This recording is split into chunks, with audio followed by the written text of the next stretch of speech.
Hürmetli vatandaş, bugünkü leksiyelerimizle başlayımız. Leksiyerisi de Gacıroz, Washington'dan sözdeyimiz. Bugünkü sağış kemen 20 yıl 5. ayının 19. günü haftığı seyşembe. Bugünkü vəziyyətin gep kıldığan bolsak, hürmetli vatandaş, Amerika Qoşmuş Ştatlarının prezidenti Trump efendi, Dünya Seyyah Teşkilatı'nın katibi Ted Roz'a xat yazıp, yaka ultimatum tapşırıp, Cungo virusunun yaka hazırlıkı jukumçan virusunun qayerden kelgenligi mənbəsini izlep tepişini tapaladı. Şundaqla prezident Trump Ted Roz'dan Dünya Seyyah Teşkilatı'nın katibi Ted Roz'dan yığınğa qatnışış toğrısıdaki teklifini rədd qıldı. Biz sizlərə Reis Xi Jinping təbrik sözdəpti de peyran qılğan idik. Bugün keldiki haber, Prezident Trump o tekliften yaki yığın qatnış teklifini rədd qılğanımış. Enlikdiki sizlərə CNN'nin bugünkü jukumluq virus toğrısıdaki məlumatını vətəndaşlara yetkizimiz dünya boyunca. Virus bilen jukumlanğanlar hazır 4.823.979 nəfər boldu.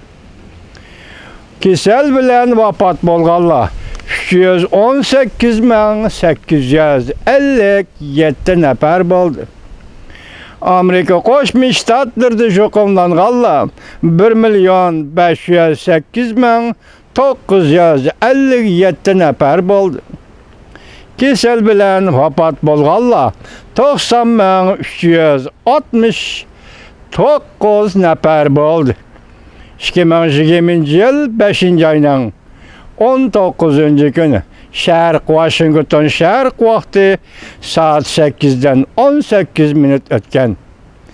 Enlikdiki sizlərə sözdeydiğən leksiyamızdan mavzusumun da hürmetli vatandaş. Prezident Trump Dünya Seyyah Teşkilatı'na en ahırkı ultimatum tapşırdı. Tekşürüşü 30 gün möhlet verimiz. Eğer tekşürmeydiken sen Amerika Dünya Seyyah Teşkilatı'dan çekinip çıkıdı. Dep körsetti mavzulu haber 5. ayının 18. günü Dünya Haberleri doğru bitidi ilan kılındı. Haber mındak baştan. Prezident Trump 18. günü Dünya Seyyah Teşkilatı'nın katibi Ted Roz'a xatab etip, Dünya Seyyah Teşkilatı jukumluq virusunun mənbiyini qadam tekşürüşü gerek. Dünyanın jukumluq virusqa taqabül turuşudu tekşürüş, bu zörürdür.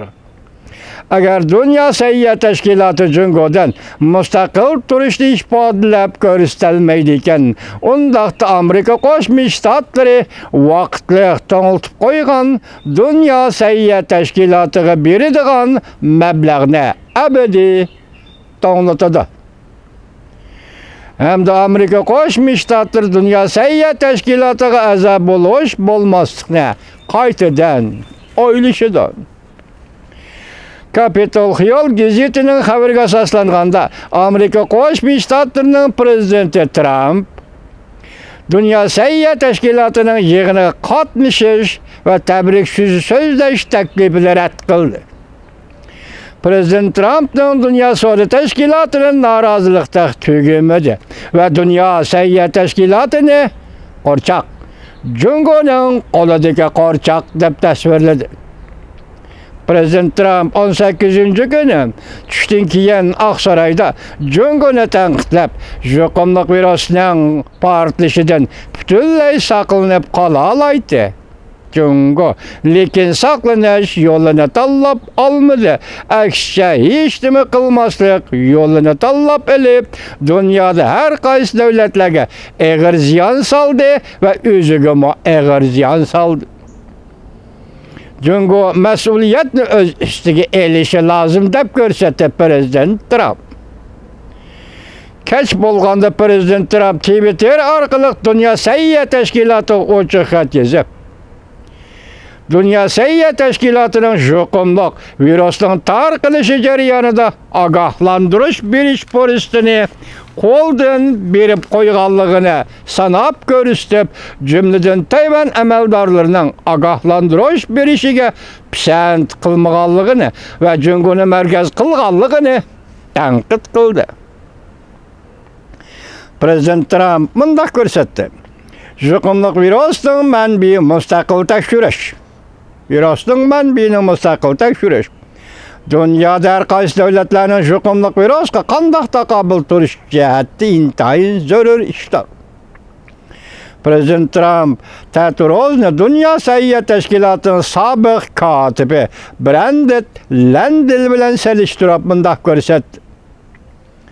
Brandon Landl 2003-yili SARS virusi portlaganda 55 yıldan beri tunji qitim sayohat chektimisi beripla qolmay, SARS kesili portlagan Jungoning janub